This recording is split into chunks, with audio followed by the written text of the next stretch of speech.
Assalamualaikum warahmatullahi wabarakatuh. Saya akan menampilkan sebuah video tentang karakter politik di Indonesia dari masa ke masa. Masa yang pertama itu masa prakolonial, dan masa yang kedua masa kolonial, masa yang ketiga masa liberal, demokrasi liberal, yang keempat masa demokrasi terpimpin, yang kelima masa demokrasi Pancasila, dan yang keenam masa demokrasi reformasi.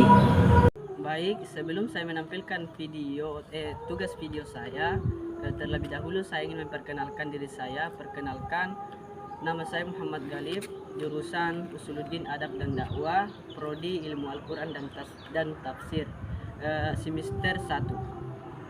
Marilah kita simak videonya baik-baik.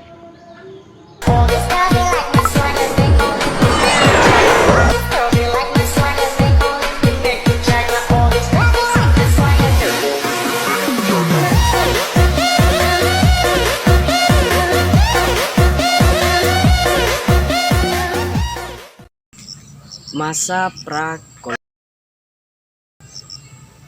Yang pertama, aspek penyaluran tuntutan.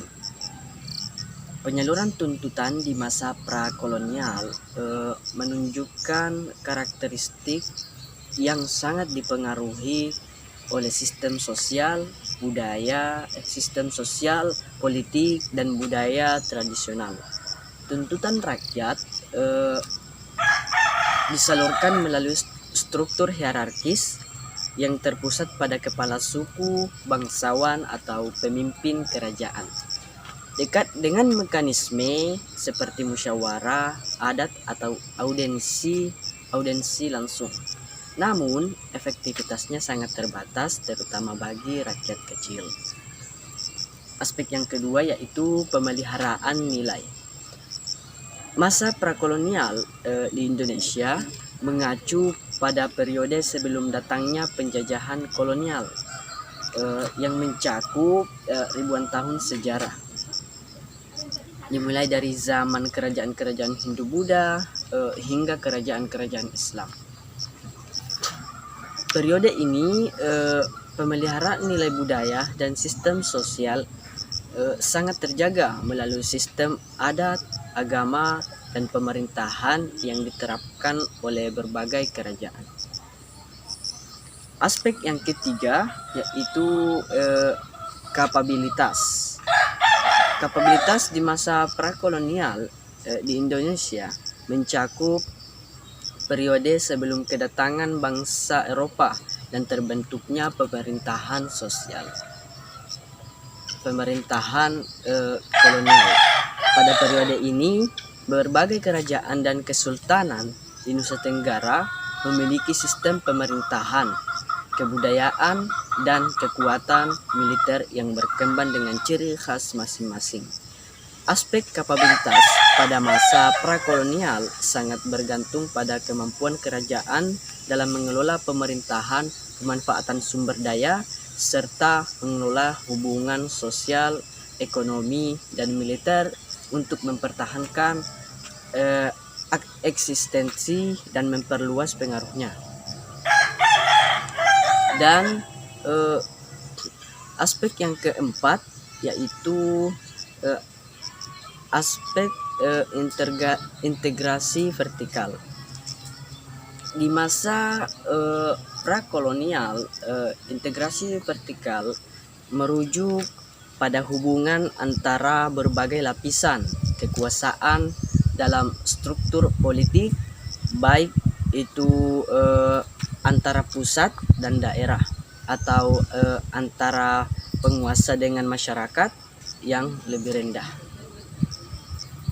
Di masa prakolonial ini atau di masa prakolonial Indonesia, sistem pemerintahan itu sangat dipengaruhi oleh tradisi kerajaan dan kesultanan yang beragam.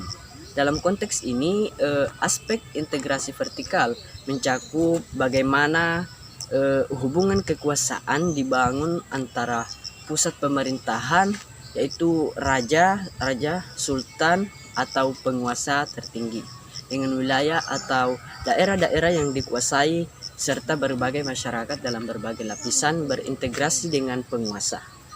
Di di masa prakolonial Indonesia ada banyak kerajaan dan kesultanan yang memiliki struktur pemerintahan dan sistem politik yang berbeda-beda, mulai dari kerajaan-kerajaan Hindu-Buddha, kerajaan Islam hingga kerajaan yang lebih lokal. Setiap kerajaan memiliki cara sendiri dalam membangun integrasi vertikal antara pusat dan daerah. Dan aspek yang kelima yaitu integrasi horizontal. Nah, di masa prakolonial Indonesia mencakup periode sebelum kedatangan kekuatan kolonial Eropa pada waktu itu, yaitu pada abad ke-16. Pada waktu itu Indonesia terdiri dari berbagai kerajaan dan kesultanan yang terbesar di seluruh wilayah kepulauan. Baik, masing-masing kerajaan ini memiliki sistem pemerintahan yang otonom, namun ada juga bentuk hubungan interaksi, kerjasama, dan integrasi antara kerajaan-kerajaan tersebut.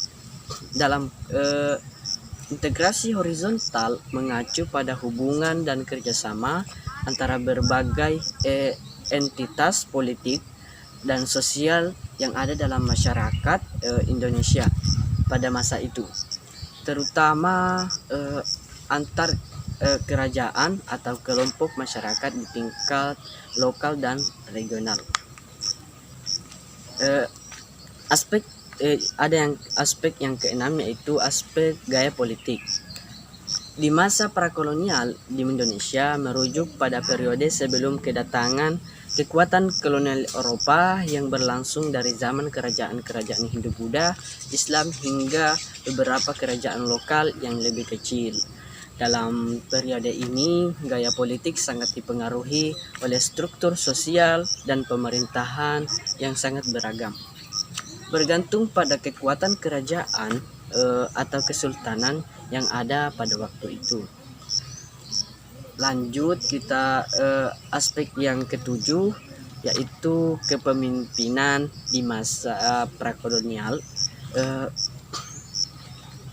Terdiri dari berbagai kerajaan dan masyarakat adat yang memiliki bentuk kepemimpinan yang beragam sesuai dengan kondisi sosial, budaya, dan politik setempat. Dalam periode ini, kepemimpinan sangat dipengaruhi oleh nilai-nilai tradisional dan kearifan lokal yang berkembang di berbagai daerah, serta oleh pengaruh agama dan sistem sosial yang ada. Secara keseluruhan, kepemimpinan pada masa prakolonial di Indonesia memiliki ciri-ciri yang khas, antara lain yaitu kekuasaan yang bersifat terpusat dalam sebuah struktur yang hierarkis berdasarkan legitimatis pemimpin yang sangat penting dalam menjaga stabilitas serta kesejahteraan masyarakat. Aspek yang kedelapan yaitu partisipasi. Pada masa prakolonial di Indonesia, sistem pemerintahan dan struktur sosial belum terbentuk dalam bentuk negara modern seperti yang kita kenal saat ini. Sebagian besar masyarakat Indonesia pada waktu itu masih hidup dalam tatanan yang berbasis pada sistem monarki, kerajaan, dan kesultanan. Partisipasi massa pada masa ini lebih berfokus pada keterlibatan rakyat dalam struktur pemerintahan tradisional yang dipimpin oleh kerajaan, sultan, atau penguasa lokal. Aspek yang kesembilan yaitu keterlibatan militeristik. Pada masa prakolonial, struktur politik dan sosial di Indonesia sangat dipengaruhi oleh berbagai kerajaan. Keberadaan militer dalam masyarakat prakolonial ini erat kaitannya dengan pertahanan kerajaan, menaklukkan wilayah serta menegakkan kekuasaan oleh penguasa lokal. Keterlibatan militeristik dalam konteks ini berbeda dengan periode kolonial dan sesudahnya karena belum adanya struktur negara modern dan institusi militer formal seperti yang kita kenal saat ini. Aspek yang ke-10 yaitu aspek aparat negara. Di masa prakolonial, aparat negara merupakan bagian dari sistem pemerintahan tradisional yang berfungsi untuk menjalankan tugas pemerintahan berdasarkan struktur sosial, politik, dan budaya lokal. Sistem ini berkembang di kerajaan-kerajaan dan kesultanan yang ada di Nusa Tenggara dan yang ada di Nusantara, seperti Majapahit, Sriwijaya, Demak, dan kerajaan-kerajaan kecil lainnya. Pada masa prakolonial, aparat negara memiliki peran penting dalam mengelola pemerintahan berdasarkan sistem tradisional yang berbasis adat dan kepercayaan lokal. Struktur dan fungsi aparat sangat bergantung pada kekuasaan kepemimpinan utama yang loyalistis personal Majapahit kepada penguasa, namun minimnya aturan formal dan mekanisme pengawasan menyebabkan sistem ini rentan terhadap penyalahgunaan kekuasaan dan ketidakadilan. Aspek yang terakhir yaitu stabilitas di masa prakolonial. Pada masa prakolonial, masyarakat Indonesia terdiri dari kerajaan-kerajaan yang komunitas lokal yang memiliki sistem politik, ekonomi, dan sosial yang beragam. Stabilitas pada masa ini sangat dipengaruhi oleh hubungan kekuasaan dalam kerajaan, pengelola sumber daya, dan hubungan antara komunitas atau kerajaan. Masa yang kedua yaitu masa kolonial. Yang pertama, penyaluran tuntutan di masa kolonial.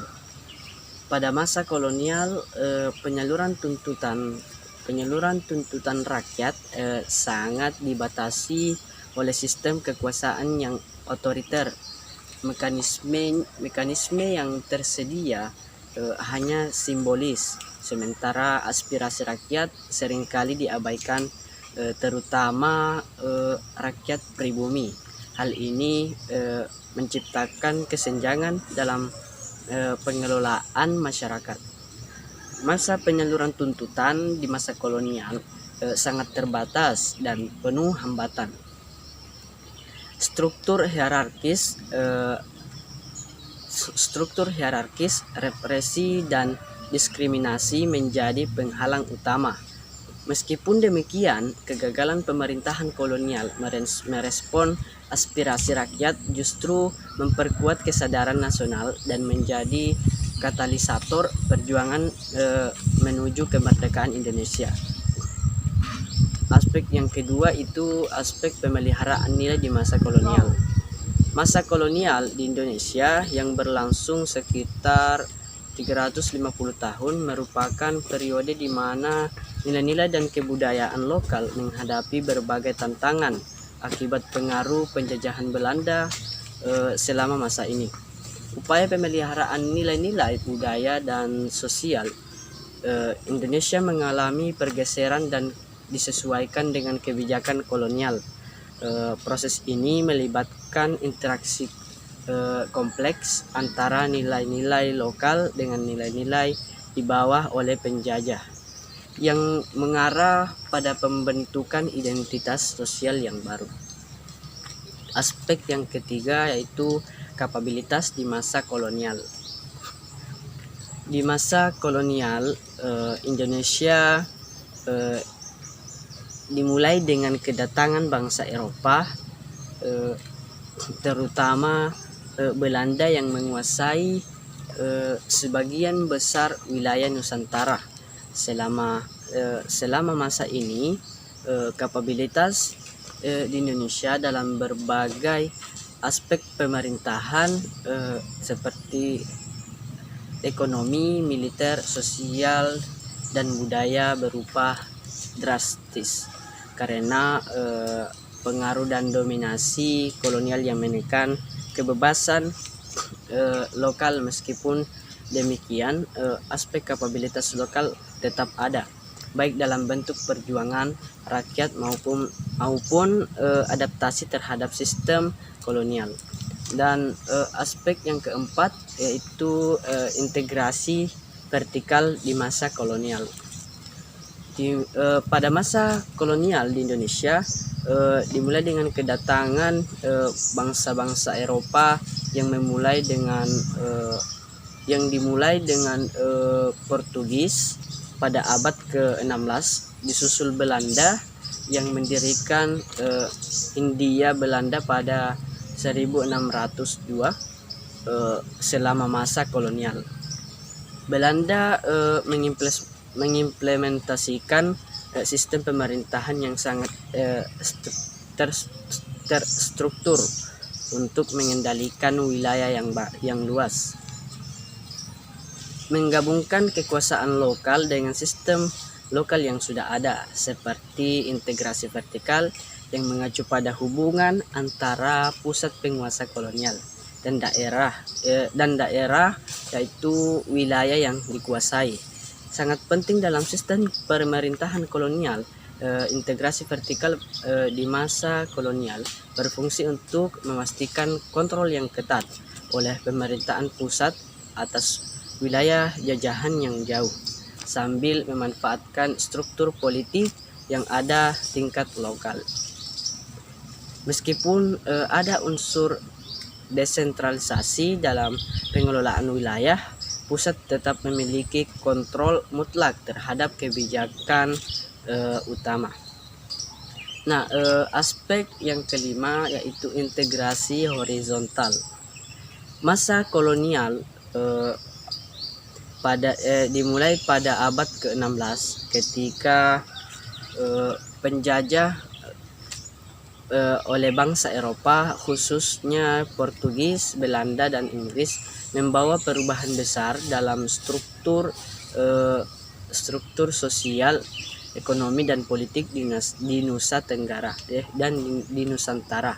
Pada kerajaan-kerajaan yang berdiri sendiri tetapi lebih kepada wilayah yang dikuasai dan diatur oleh kekuatan kolonial. Integrasi horizontal di masa kolonial lebih merujuk pada hubungan antara masyarakat yang berbeda, baik antara kelompok etnis, kelas sosial, maupun antar wilayah yang dikuasai oleh penjajah. Aspek yang keenam itu gaya politik.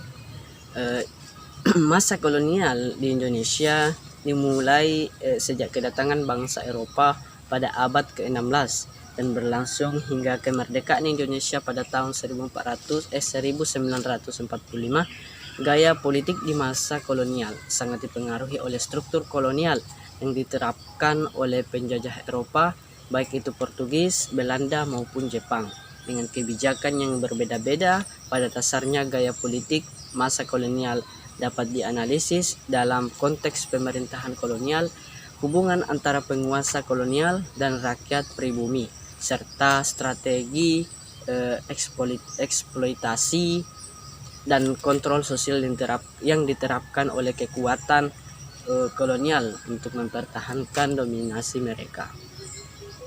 Aspek yang ketujuh yaitu kepemimpinan kepemimpinan di masa kolonial. Pada masa kolonial,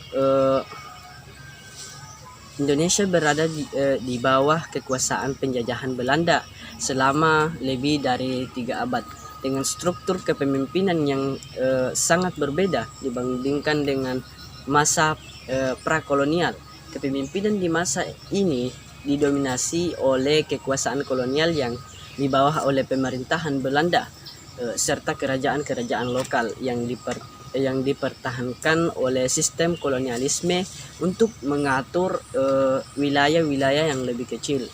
Secara umum, kepemimpinan di masa kolonial berfungsi pada kontrol terpusat, eksploitasi sumber daya dan pendampingan terhadap elit lokal dalam rangka melayani kepentingan pemerintahan kolonial. Aspek yang kedelapan yaitu partisipasi massa. Di masa kolonial, di Indonesia dimulai ketika Belanda mulai menguasai sebagian besar wilayah Indonesia pada abad ke-17 dan berlangsung hingga kemerdekaan pada tahun 1945. Dalam periode ini struktur pemerintahan sosial dan ekonomi sepenuhnya dikendalikan oleh penjajah dan partisipasi massa dalam pengambilan keputusan politik serta sosial sangat terbatas. Kolonialisme Belanda mengarah pada pembatasan hak-hak politik dan sosial masyarakat Indonesia dengan penekanan pada sistem pemerintahan yang sangat terpusat dan kontrol penuh terhadap semua aspek kehidupan oleh pemerintahan lokal.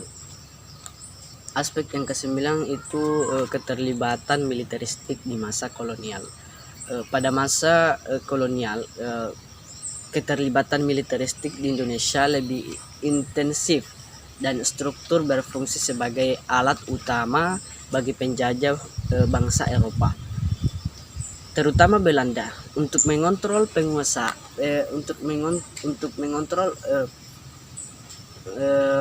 menguasai dan menekankan perlawanan dari berbagai kerajaan dan masyarakat lokal. Militer di masa kolonial memiliki peran yang sangat berbeda dibandingkan dengan masa prakolonial, di mana kekuatan militer tidak hanya digunakan untuk melindungi wilayah tetapi juga untuk mempertahankan kepentingan ekonomi, politik, dan eksploitasi dari penjajah. Aspek yang ke-10 yaitu aspek aparat negara di masa kolonial. Pada masa kolonial, aparat negara berfungsi sebagai alat bagi penjajah untuk mengontrol wilayah dan penduduk di Nusantara.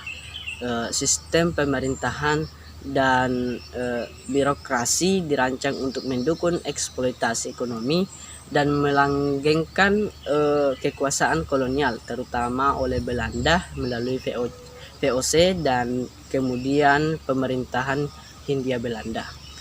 Aspek yang terakhir untuk pada masa kolonial yaitu aspek stabilitas. Pada masa kolonial, stabilitas di wilayah Nusantara didominasi oleh kepentingan penjajah, terutama Belanda, melalui VOC dan kemudian pemerintahan Hindia Belanda. Stabilitas di masa ini tidak bertujuan untuk kesejahteraan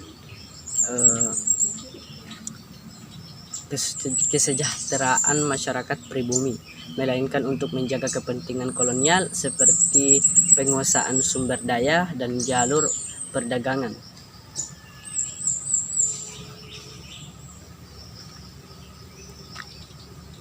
Pada masa kolonial, stabilitas dikelola untuk mendukung kepentingan penjajah. Penggunaan kekuatan militer, sistem birokrasi birokrasi lokal, eksploitasi ekonomi dan politik eh, penjajah pecah belah menjadi alat utama dalam menjaga stabilitas pemerintahan kolonial. Namun ketidakadilan dan ketimpangan yang diciptakan menjadi penyebab utama munculnya perlawanan rakyat yang akhirnya menggoyahkan stabilitas dan mendorong perjuangan menuju kemerdekaan. Di masa yang ketiga, di masa demokrasi liberal, mempunyai aspek-aspek, yaitu yang pertama aspek penyaluran tuntutan di masa demokrasi liberal ditandai oleh sistem parlementer yang memberikan ruang bagi partai politik dan media massa untuk menyuarakan aspirasi rakyat. Namun instabilitas politik dan fragmentasi partai menjadi tantangan utama dalam mengakomodasi tuntutan rakyat secara efektif. Meskipun memberikan ruang yang lebih terbuka bagi penyaluran aspirasi, era demokrasi liberal menghadapi banyak hambatan seperti fragmentasi politik yang instabilitas pemerintahan. Hal ini penyebab banyak tuntutan rakyat untuk terakomodasi sehingga menimbulkan krisis kepercayaan terhadap sistem parlementer dan mendorong perubahan ke demokrasi terpimpin pada tahun 1959. Aspek yang kedua yaitu pemeliharaan nilai di masa demokrasi liberal. Di Indonesia yang berlangsung dari 1945 hingga 1959 adalah periode setelah Indonesia merdeka dan berakhirnya pemerintahan dengan sistem demokrasi parlementer pada masa ini. Indonesia berusaha untuk mengembangkan sistem pemerintahan yang didasarkan pada nilai-nilai demokrasi dan kebebasan meskipun terdapat tantangan besar dalam pemeliharaan nilai sosial, budaya, dan politik.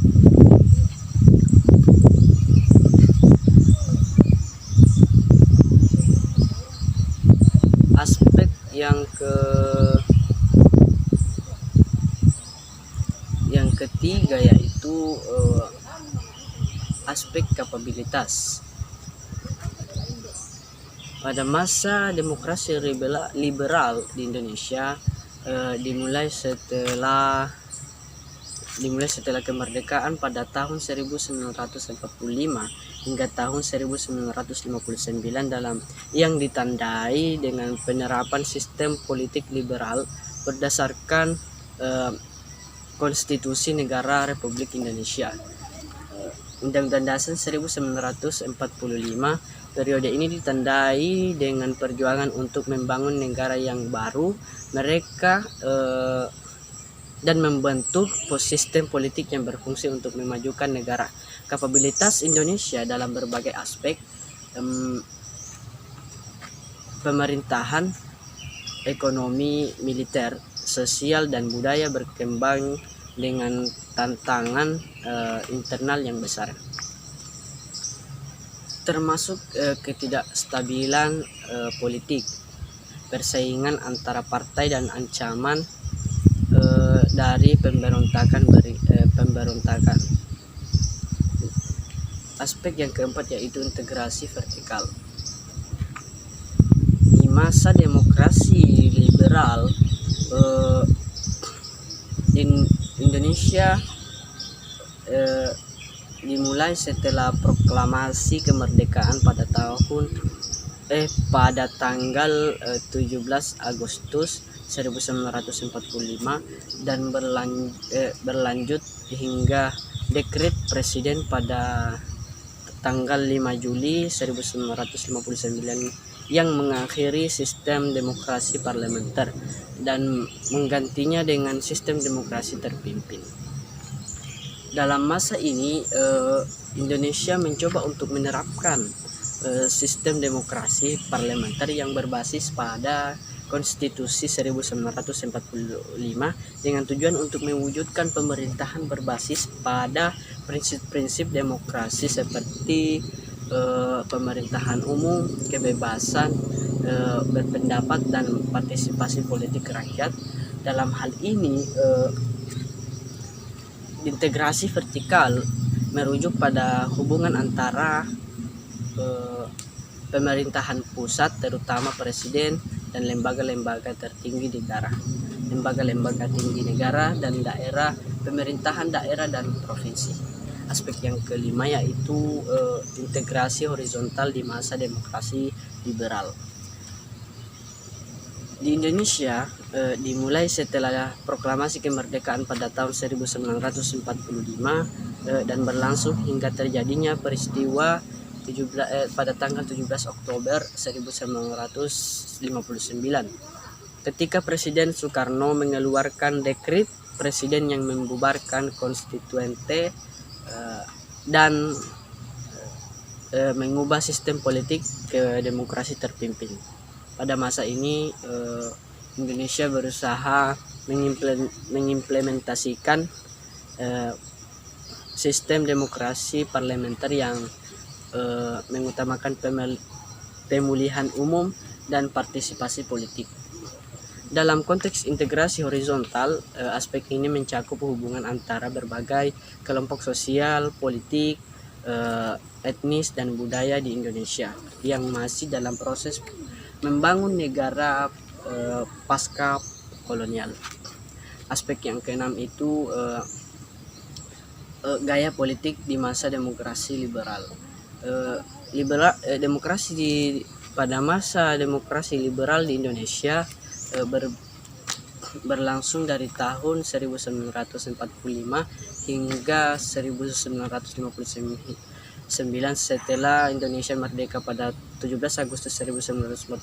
Periode ini ditandai dengan penerapan sistem demokrasi parlementer yang relatif tidak stabil dengan banyaknya pergantian kabinet dan ketegangan politik antar berbagai kelompok ideologis. Gaya politik pada masa ini didominasikan oleh persaingan antara partai politik, parlementarisme, dan pluralisme politik. Aspek yang ketujuh yaitu kepemimpinan di masa demokrasi liberal. Masa demokrasi liberal di Indonesia berlangsung setelah proklamasi kemerdekaan pada tanggal 17 Agustus 1945 dan berakhir dengan dekret Presiden 1959 yang mengubah sistem pemerintahan Indonesia menjadi demokrasi terpimpin. Periode ini ditandai dengan sistem pemerintahan yang lebih demokratis, namun juga penuh dengan ketidakstabilan politik, konflik ideologi, serta tantangan besar dalam menciptakan pemerintahan yang efektif. Pada masa ini, sistem kepemimpinan di Indonesia berfokus pada pluralisme politik dan persaingan antara partai politik untuk mendapatkan kekuasaan. Aspek yang selanjutnya itu aspek partisipasi massa di masa demokrasi liberal. Masa demokrasi liberal di Indonesia berlangsung setelah kemerdekaan pada tahun 1945 dengan periode yang mencakup antara 1950 hingga 1957. Pada periode ini Indonesia mengadopsi sistem pemerintahan parlementer yang memberikan kebebasan lebih besar bagi rakyat untuk berpartisipasi dalam proses politik. Meskipun sistem ini memberikan kesempatan untuk keterlibatan lebih langsung dari massa dari politik, terdapat juga banyak tantangan dan pembatasan yang menghambat partisipasi yang efektif. Aspek yang kesembilan yaitu keterlibatan militeristik di masa demokrasi liberal. Pada masa demokrasi liberal di Indonesia yang berlangsung setelah kemerdekaan pada tahun 1945 hingga 1959, keterlibatan militer dalam kehidupan politik dan sosial masih cukup besar. Setelah Indonesia merdeka, tentara memainkan peran penting dalam mempertahankan kemerdekaan dan mengatur struktur negara yang baru.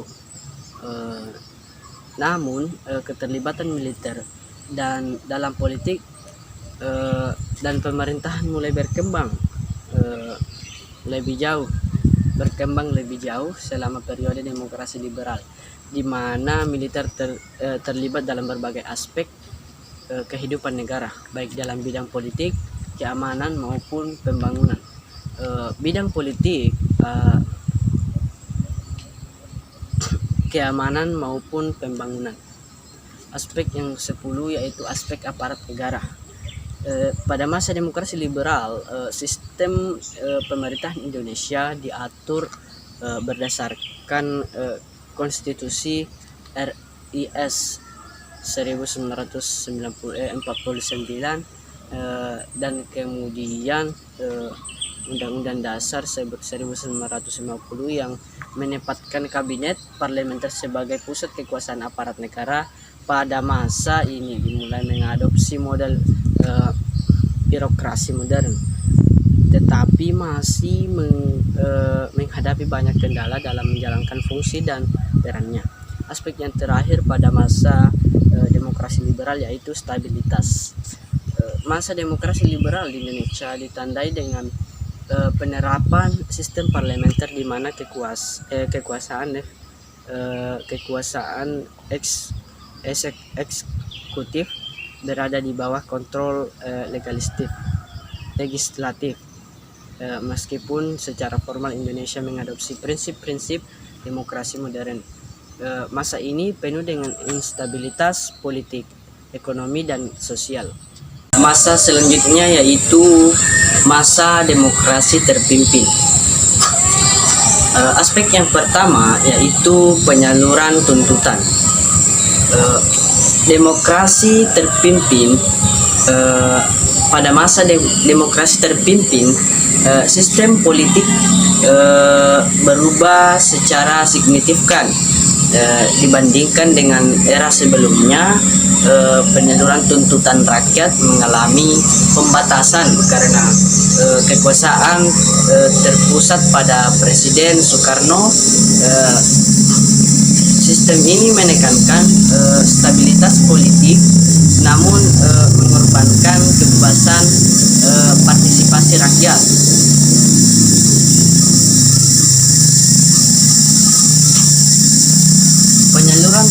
Penyaluran tuntutan di masa demokrasi terpimpin sangat terbatas karena kekuasaan yang sentralistik dan kendali penuh Presiden Soekarno. Sistem ini tidak memberikan ruang yang cukup bagi rakyat untuk menyampaikan aspirasi secara bebas.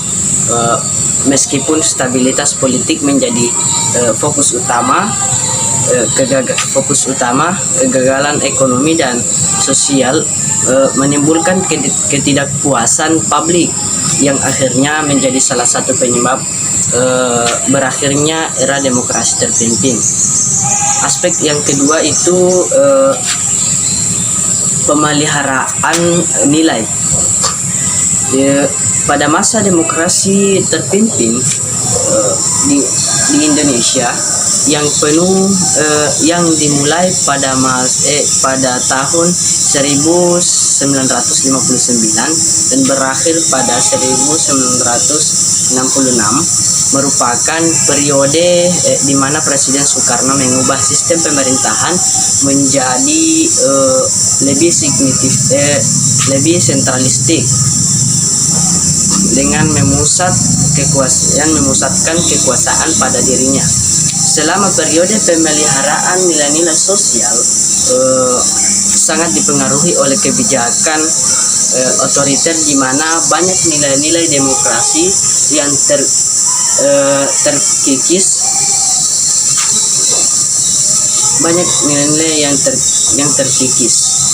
Dan aspek yang ketiga itu aspek kapabilitas di masa demokrasi terpimpin.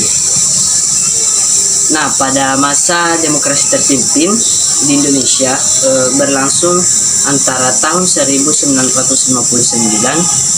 hingga 1965 setelah Presiden Soekarno mengeluarkan dekret Presiden pada tanggal 5 Juli 1959 yang membubarkan konstituente dan kembali kepada Undang-Undang Dasar 1945. Selama periode ini, Soekarno mengendalikan hampir seluruh aspek kehidupan politik, pemerintah dan ekonomi Indonesia dengan gaya pemerintahan yang otoriter, meskipun ada tujuan untuk menciptakan stabilitas nasional dan pembangunan kapabilitas negara. Di berbagai aspek menghadapi tantangan besar karena kekuatan politik terkonsentrasi pada satu pihak dan konflik internal yang mendalam. Dan aspek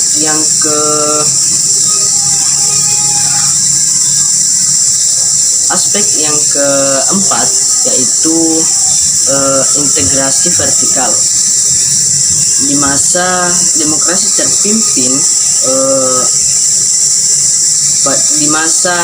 terpimpin di Indonesia dimulai dengan dikeluarkan dekret Presiden pada 5 Juli 1959 yang mengakhiri sistem demokrasi parlementer dan menggantikan dengan sistem yang lebih sentralistik di bawah kepemimpinan Presiden Soekarno.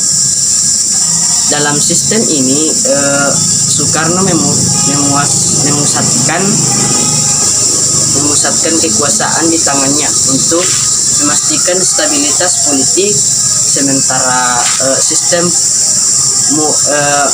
multipartai yang diterapkan sebelum dikesampingkan aspek integrasi vertikal. Di sini merujuk pada hubungan antara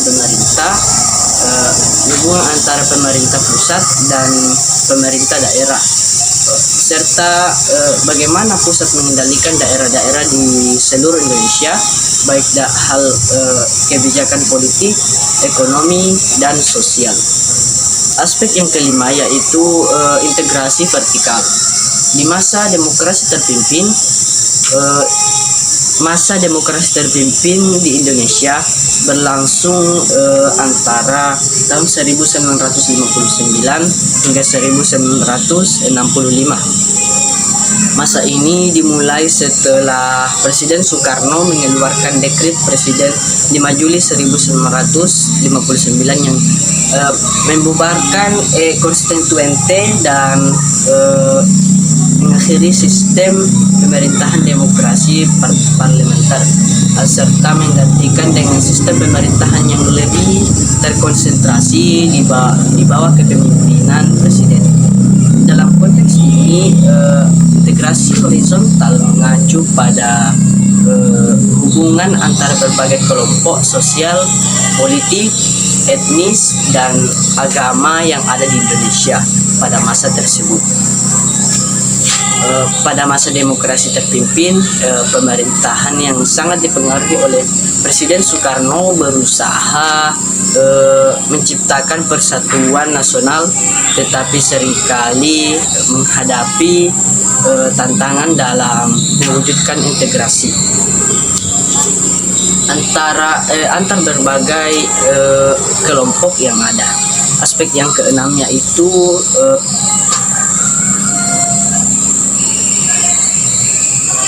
aspek gaya politik di masa demokrasi terpimpin. Masa demokrasi terpimpin berlangsung dari tahun 1959 hingga 1966. Diprakarsai oleh Presiden Soekarno setelah ia mengeluarkan dekret Presiden pada tanggal 5 Juli 1959 yang membubarkan Konstitusi 1945 dan memberlakukan kembali Undang-Undang Dasar 1945. Pada masa ini, Soekarno berusaha mengatasi ketidakstabilan politik dan ekonomi yang terjadi selama periode demokrasi liberal dengan memperkenalkan sistem yang lebih terpusat dan otoriter yang dikenal dengan istilah demokrasi terpimpin. Gaya politik pada masa ini dipengaruhi oleh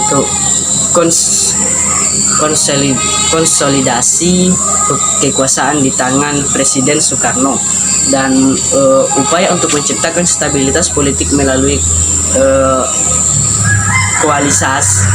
koalisi antara kekuasaan politik termasuk militer, komunisme dan Islam. Aspek yang ketujuh ialah kepemimpinan di masa demokrasi terpimpin. Pada masa demokrasi terpimpin di Indonesia berlangsung dari Dekret Presiden 1959 hingga pergeseran kekuasaan pada 1966 yang berakhir dengan pemeliharaan ke Orde Baru. Pada periode ini Soekarno kembali memegang peranan yang sangat dominan dalam politik Indonesia yang mengubah sistem pemerintahan dari demokrasi liberal yang pluralistik menjadi sebuah sistem pemerintahan yang lebih terpusat, yaitu demokrasi terpimpin. Demokrasi terpimpin merupakan sistem yang sangat berfokus pada kepemimpinan otoriter Soekarno yang berusaha untuk menciptakan stabilitas politik dan menghindari fragmentasi yang menjadi masa sebelumnya. Aspek yang ke-8 yaitu partisipasi di masa demokrasi terpimpin. Pada masa demokrasi terpimpin, partisipasi massa di Indonesia sangat terbatas karena kekuasaan yang sangat terpusat di tangan Presiden.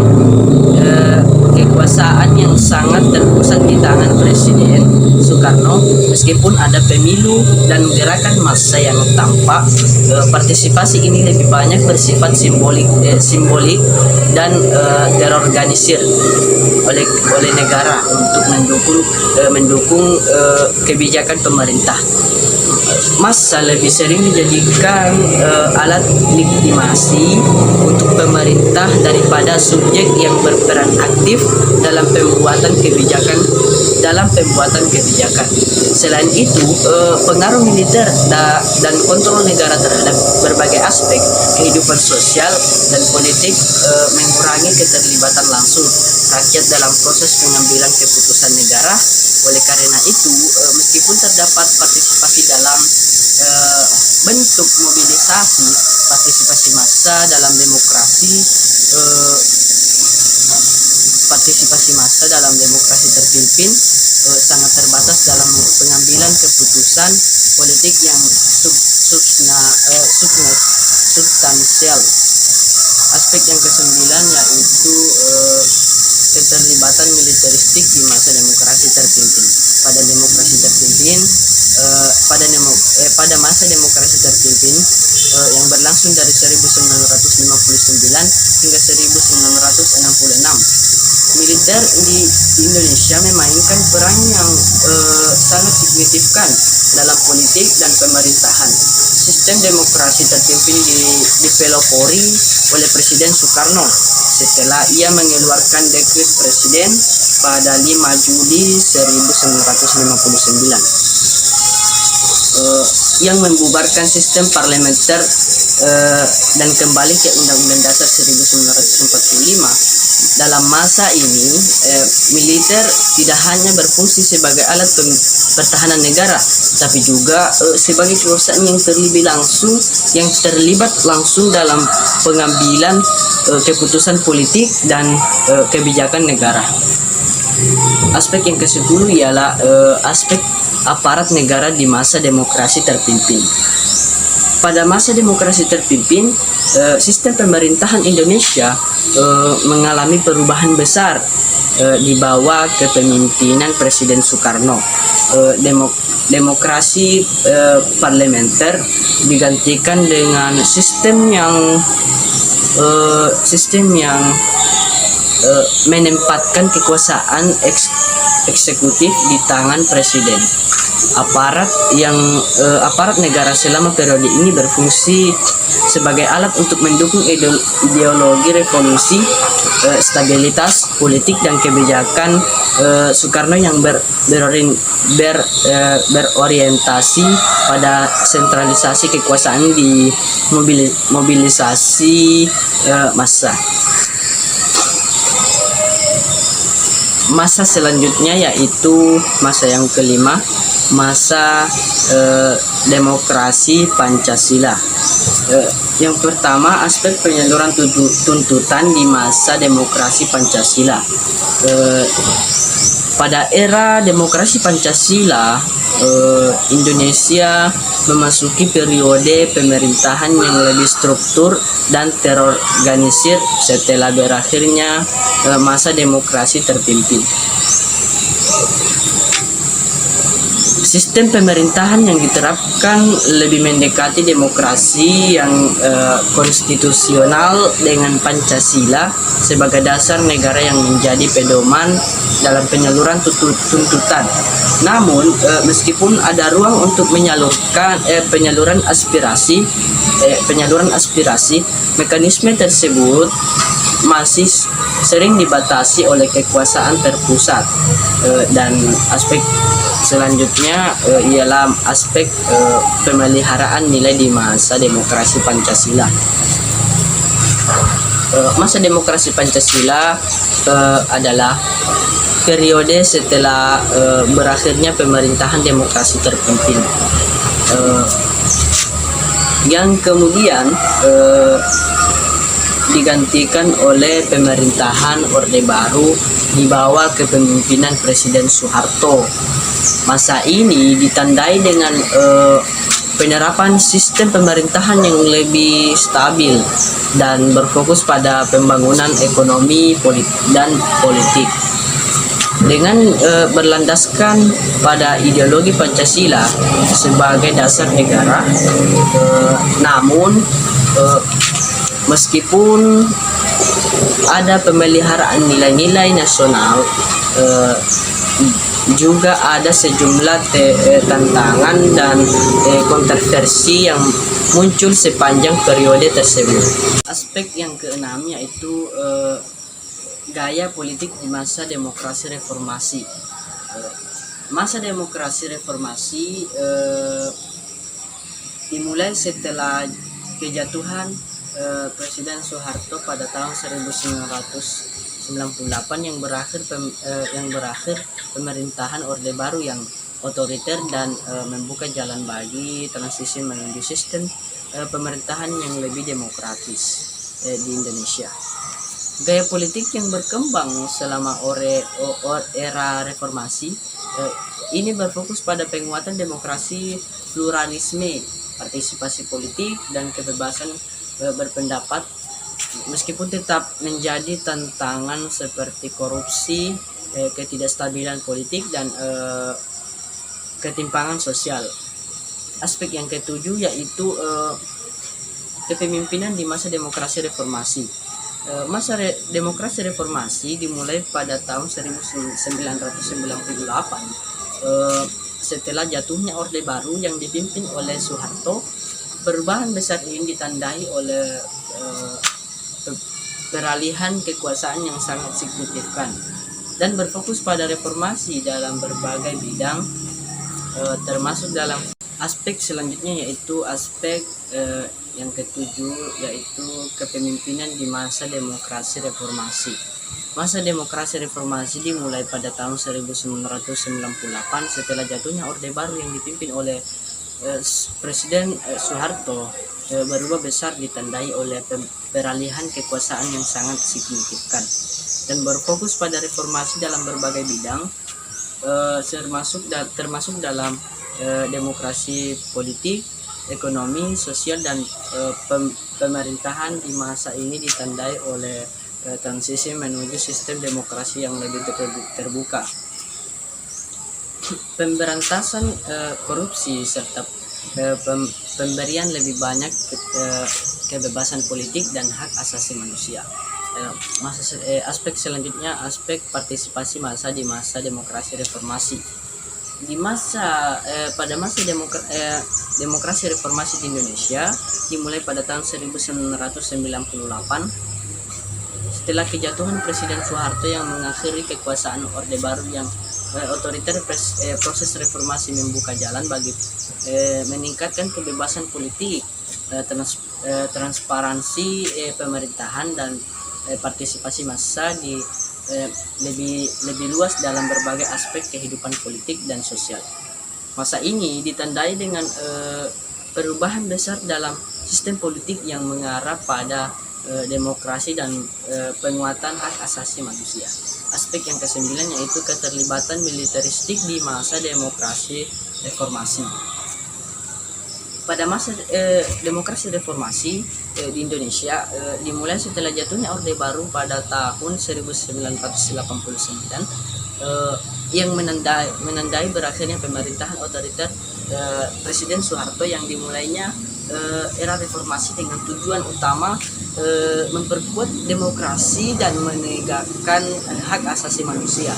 Meskipun demikian, meskipun TNI selama periode ini mengalami perubahan signifikan dalam peran dan fungsinya, militer masih terlibat dalam beberapa aspek kehidupan politik, sosial, dan ekonomi di Indonesia. Aspek yang ke-10 yaitu aparat negara di masa demokrasi reformasi. Di era demokrasi reformasi dimulai pada tahun 1998 setelah berakhirnya Orde Baru yang ditandai oleh mundurnya Presiden Soeharto.